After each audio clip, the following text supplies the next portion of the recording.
It's easy to get caught up in the excitement of modern-day Olympics. With so much drama, so much romance, so much pizzazz, it is hard to imagine this worldwide spectacle being anything less than perfect. But you don't have to dig too deeply to discover a humble and oft-times peculiar origin. Truly, it has taken several decades of Hollywood magic to produce the polished sports event we take for granted today.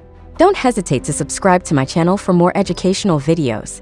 According to Roman legend, the original Olympic Games were founded by none other than Heracles, the superhuman son of Zeus, no doubt as an opportunity to demonstrate his godlike strength in front of the ladies. An alternative legend tells the story of Pelops, a Greek romantic and father of the Olympics. In a desperate attempt to win the hand of his bride, Hippodamia, Pelops challenged her father, the king of Pisa, to a chariot race. To give himself the edge, Pelops replaced the king's linchpin with one made of wax, which melted during the race, throwing the king from his chariot and killing him. Upon winning the race, the girl, and the entire empire, Pelops declared this the first Olympic Games, forever instilling the qualities of cheating and deception upon the games. The ancient Olympics had their own version of celebrity appearances, including Homer, Socrates, Aristotle, and Hippocrates. Even Plato got in on the games, winning not one but 2 gold medals in the Pancration event. The original Games really only entailed one game, a 192-meter dash known as the Stade, which was run entirely in the nude, once again giving Heracles an excuse to strut his stuff. In fact, the word gymnasium comes from the Greek gymnos, which literally means school for naked exercise. Later additions to the Olympics included boxing, jumping, discus, and javelin, which gladly did include clothing. The surprising exception to this events list is the marathon race. This famous run, including the torch, were never part of ancient Olympics and were not added to the venue until over 1,500 years later.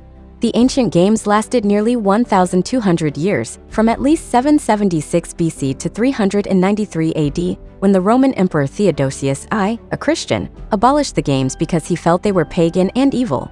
And so the Olympic Games slept for over 1,000 years until 1892, when a young Frenchman named Pierre de Coubertin proposed the idea at a meeting of the Union de Sports Athletiques in Paris. His pitch failed miserably. But ever the optimist, Pierre tried again 2 years later, this time in front of a meeting of 79 delegates representing 9 countries. The delegates voted unanimously in favor of the revitalization, and so in 1896 in the city of Athens, the Olympics were reborn.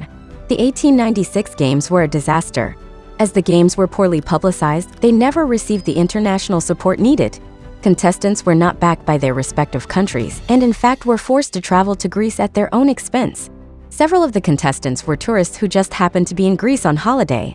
Due to poor planning, the 1896 Games was held in very cold weather, though it consisted entirely of summer events. In her book First to the Wall, 100 Years of Olympic Swimming, Kelly Gonzalez describes the first swimming event. Not only did they battle 12-foot waves, but the weather in Greece was unusually cold and the water was a frigid 55 degrees Fahrenheit. The book goes on to tell the story of Garner Williams, an American swimmer, who despite spending a fortune to train and travel to the Olympics, jumped out of the water after only a few moments into the race yelling, "I'm freezing." Other athletes also had difficult experiences at the Olympic Games. After traveling on foot from Rome to Athens, a 1-month journey, the Italian athlete Carlo Aroldi was banned from the Games because he was a professional. As the book The Olympics' Strangest Moments describes, Dorando Pietri was denied his marathon gold because an overanxious official helped him cross the finish line. The Olympics are typically thought of as an event of world unity, though history would have something else to say. The official Olympic flag, designed in 1914 by Pierre de Coubertin, contains 5 interconnected rings. This symbolized the 5 significant continents of the world, leaving Africa completely off the map. 1936 brought the Games to pre-war Germany, an opportunity to demonstrate the superiority of the Aryan race, or so thought Adolf Hitler, who campaigned heavily to secure the Games.